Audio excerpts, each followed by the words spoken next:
திரு சத்யன், அதாவது அடிப்படையில் ஒரு வியாபாரம் செய்கிறோம், இங்கே வந்து ஒரு பொருளை உற்பத்தி செய்கிறோம் அப்படின்னா அவர்களுடைய நீங்கள் வந்து ஒரு தொழிலதிபரை போய் கேட்டிங்கன்னா அவர்கள் சொல்லுவாங்க, எங்களுக்கு அனைத்து மாநிலங்களும் முக்கியம், எங்கள் மார்க்கெட் வந்து எல்லா மாநிலங்களிலும் இருக்குது, எல்லா இடத்துலையும் விற்றா தான் நாங்கள் வந்து லாபம் சம்பாதிக்க முடியும், எங்கள் கம்பெனியை ரன் பண்ண முடியும் அப்படின்னு சொல்லுவாங்க. அப்படி இருக்கும் பொழுது இவ்வளோ பணம் நம்ம தமிழ்நாட்டிலேருந்து நாம் செஞ்சு தமிழ்நாட்டிலேருந்து மத்திய அரசுக்கு கொடுப்போம்னு சொல்கிற அந்த கணக்கே சரியான கணக்கு தானா? கண்டிப்பா சரியான கணக்கு தான். நம்ம வந்து இன்னைக்கு இப்ப இந்த மாதிரி பேசும்போது நான் கேட்கிற ஒரே ஒரு கேள்வி, ஒரு வருஷத்துக்கு தமிழ்நாட்டுல இருந்தா பணம் வாங்காம பாருங்களேன். ஒரு வருஷத்துக்கு அந்த ஜிஎஸ்டி வந்து தமிழ்நாடு கவர்மெண்ட் என்ன ஜிஎஸ்டி வருதோ தமிழ்நாட்டுல கலெக்ட் பண்றதோ இல்ல தமிழ்நாட்டுல, சோ ரெண்டு இருக்கு, ப்ரொடக்ஷன் கன்சம்ஷன், அதுலயே கொஞ்சம் குழப்படிகள் இருக்கீங்க. பட் ரெண்டையுமே தமிழ்நாட்டோட இது வந்து அவங்களோட ஒரு செல்ஃப் சஃபிஷியன்ட்டா இருந்து நீங்க பாத்துக்கோங்க, இவ்வளவு பேசுறீங்கல்ல அப்படின்ட்டு சொல்லி பாக்கட்டுமே என்ன நடக்குதுன்ட்டு பார்ப்போம். என்ன பிரச்சனை அப்படின்னா, டைரக்டா ஒவ்வொரு டேட்டாவும் காட்டுறது தமிழ்நாடு நம்ம கொடுக்குற பணத்துல ஒரு 30% தான் திரும்பி வருது இங்க. ஓகேயா, டாக்ஸஸா. இதுல வந்துட்டு இது நீ இந்திக்காரங்களும் கொடுக்குறாங்க, மராத்தி பேசுறவங்களும் கொடுக்குறாங்க அப்படின்னா தமிழ் பேசுறவங்களும் தான் எல்லாத்துக்கும் கொடுக்குறாங்க. ஓகேயா, இப்ப தமிழ்நாடு வந்து திருப்பி உத்தரப்பிரதேசத்துக்கும் பீகாருக்கும் இது வந்து நம்ம மக்களை சொல்லல, அங்க இருக்கிற பாலிட்டிஷியன்ஸ் ஆகட்டும், அங்க இருக்கிற பாலிடிக்ஸ் ஆகட்டும், இல்ல even for that matter Gujarat எடுத்துக்கோங்க, அந்த வாங்குற பணத்தை வச்சு என்ன பண்றாங்கிற கேள்வி கேட்கணுமா இல்லையா? நீங்க இத்தனை வருஷமா யூபிக்கு வந்து ஃபேவர் பண்ணி கொடுக்குறீங்க, பீகாருக்கு ஃபேவர் பண்ணி டிவால்யூஷன் கொடுத்துருக்கீங்க, குஜராத்துக்கு ஃபேவர் ஆகி டிவால்யூஷன் போகுது. ஒவ்வொன்றையும் எடுத்து பார்த்தோம் அப்படின்னா கர்நாடகா, தமிழ்நாடு, மகாராஷ்டிரா இந்த 3 ஸ்டேட் யூஸ்வலா எப்பயுமே ஹிஸ்டாரிக்கலா கீழே இருக்கு. இப்ப தெலுங்கானா கூட எடுத்துக்கலாம்.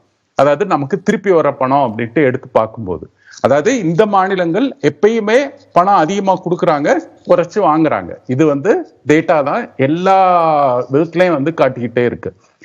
கேரளால ஃபைனான்ஸ் மினிஸ்டர் இருந்தவர், அவர் வந்து எல்லாமே வந்து ஸ்பெசிபிக்கா டேபிள்ஸ் போட்டு, in fact south Indian finance ministers conference அப்படின்னே போட்டு இதெல்லாம் வந்து தெளிவா எழுதி கொடுத்தாங்க பேக் இன் 2018.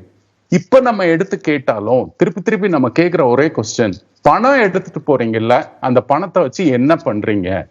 உங்களுடைய எம்எம்ஆர் என்ன? உங்களுடைய ஐஎம்ஆர் என்ன? இல்ல திரு சத்யன், மத்திய அரசுக்கான பணத்திற்கு எல்லாத்திற்குமான தணிக்கை குழு இருக்குது இல்லையா, அது தணிக்கை செய்யப்படும். அந்த பணத்தை என்ன பண்றீங்கன்னு நம்ம பாராளுமன்றத்தில் கேள்வி கேட்கலாம். நமது பாராளுமன்ற உறுப்பினர்கள் பாராளுமன்றம் போறாங்க, இந்த பணம் இங்க போயிருக்கு, இதுல என்ன பண்ணீங்கன்னு அவங்க கேள்வி கேட்கலாம்ல. அங்க முறைகேடு நடந்தா அது அங்க அம்பலப்படுத்தலாம் இல்லையா?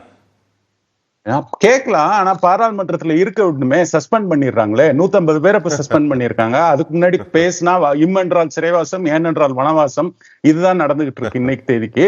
பட் கேட்டால என்ன பதில் வரப்போகுது? நான் அதை மட்டும் கேட்கல, நான் வந்து முறைகேடை பத்தியே பேசல. Where is your money going? எங்க போடுறது அந்த பணம் எல்லாம், எங்க போகுது?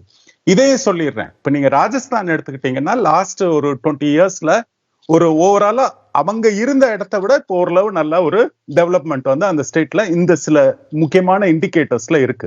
இது ஏன் வந்து ஒரு குஜராத்ல இல்ல? குஜராத் வந்து வளர்ச்சி அடைஞ்ச மாநிலம் அப்படிங்கிற ஒரு பிம்பத்தை வந்து கட்டமைச்சுக்கிட்டே இருக்காங்க. ஆனா நீங்க நிறைய பாராமீட்டர்ஸ் எடுத்து பார்த்தா வேற யாரோட பாராமீட்டர் இல்ல, யூனியன் கவர்மெண்ட் ரிலீஸ் பண்ணியிருக்கிற NFHS 5 நீங்க எடுத்து பார்த்தா நிறைய பாராமீட்டர்ஸ்ல பீகார் வந்து குஜராத்தை விட நல்லா வந்து இருக்கு. நான் தமிழ்நாட்டை பத்தி பேசல, மற்ற வளர்ச்சி அடைந்த மாநிலங்களை பற்றி நான் பேசவே இல்லை, கேரளாவை பத்தி பேசல. தமிழ்நாடு கேரளா விட்டாலும் குஜராத் வந்து இன்னும் பீகார் போன்ற மாநிலங்களுடைய தள்ளாடிக்கிட்டு இருக்கு. இதற்கான காரணம் என்ன? உங்க ப்ரையாரிட்டிஸ் என்ன? எங்க அந்த பணம் போகுது? ஐஎம்ஆர் என்ன இருக்கு? எம்எம்ஆர் என்ன இருக்கு? பெண்களோட படிப்பு விகிதம் என்ன இருக்கு? எத்தனை பசங்க வந்து படிக்க வைக்கிறீங்க? எத்தனை பொம்பளை பிள்ளைங்களை படிக்க வைக்கிறீங்க? 10th முடிச்சது எத்தனை பேர்? அதுல +2 முடிச்சது எத்தனை பேர்? காலேஜுக்கு போறது எத்தனை பேர்? உங்க ஒர்க் ஃபோர்ஸ்ல எத்தனை பேர் வர்றாங்க? எந்த வயசுல கல்யாணம் பண்றீங்க? அந்த பிள்ளைகளுக்கான துணையை தேர்ந்தெடுக்கிறதுக்கு அவங்களுக்கு உரிமை இருக்கா? அவங்களோட வாழ்க்கையை இண்டிபெண்டா அமைக்க அவங்களுக்கு உரிமை இருக்கா? இதுதான் வந்து நம்ம வந்து கேட்கிற கேள்வி திருப்பி. ஹியூமன் இண்டிகேட்டர்ஸ் ஏன் இன்னும் இவ்வளவு மோசமா இருக்கு? அந்த பணத்தை வச்சு நீங்க என்ன பண்றீங்கன்ற ஒரு கேள்வியை கேக்குறீங்க திரு ரமேஷ். ஒரு லாஸ்ட் ஒரே ஒரு क्वेश्चन, என்னோட பகுஜன் சகோதர சகோதரிகள் இன்னைக்கு எதுக்கு இங்க வரணும்?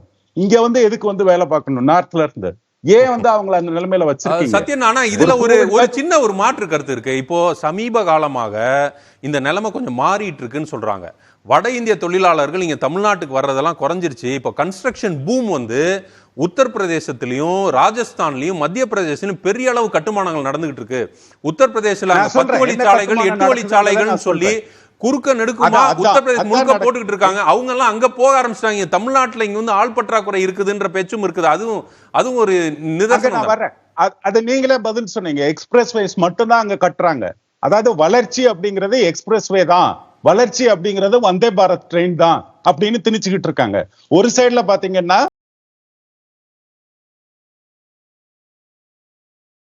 ஸ்லீப்பர் கிளாஸ் எங்க எடுத்தாலும் ஒரு மற்ற ட்ரெயின்ல வந்து ஆளுங்க வந்து மூச்சு கூட விட முடியாத அளவுக்கு புளிமூட்டை மாதிரி அமுக்கிட்டு போறது, இன்னொரு பக்கம் வந்தே பாரத்தை விட்டுக்கிட்டே இருக்கிறது. சாதாரண மக்களுக்கான ட்ரெயின்ஸை வந்து அளவுக்கு அதிகமா தேவை கூட விடாம வந்தே பாரத் அப்படிங்கிற ட்ரெயின்ஸை விட்டுக்கிட்டு இருக்காங்க. இன்னொரு பக்கம் எக்ஸ்பிரஸ் வேஸ் தான் வளர்ச்சி அப்படின்னு இவங்களோட கணக்கே எடுத்துக்கிட்டாலும் ஒரே ஒரு சின்ன வேண்டுகோள் பார்த்துக்கிட்டு இருக்கிற எல்லாருக்கும், உங்க கூகுள் மேப்ஸ் எடுத்துட்டு உங்க போன்ல ஒரு இது பண்ணி பாத்தீங்கன்னா அந்த எக்ஸ்பிரஸ் வேஸ் மட்டும் கிரீன் கலர்ல ஒரு இந்தியா ஒரு ஜூம் லெவல்ல வச்சு பாத்தீங்கன்னா நிறைய தெரியும். நார்த்ல எவ்வளவு இருக்கு, வெஸ்ட்ல எவ்வளவு இருக்கு, சவுத்ல எவ்வளவு இருக்குன்னு பாருங்க. சவுத்ல வந்து அந்த மைசூர் பெங்களூர் எக்ஸ்பிரஸ் வே மட்டும் காட்டுறாங்க. ஆனா அதுவுமே எக்ஸ்பிரஸ் வே இல்ல அப்படின்ட்டு இதே கவர்மெண்டே சொல்லுது. சோ அந்த திட்டங்களையும் நீங்க சொன்ன அதே இதை வச்சு எடுத்து பார்த்தோம்னாலும் பம்படியா எடுத்துட்டு போய் நார்த்ல மட்டும் கொடுத்துக்கிட்டு இருக்காங்க. இது ஒண்ணுதான் வளர்ச்சி அப்படிங்கிற மாதிரி.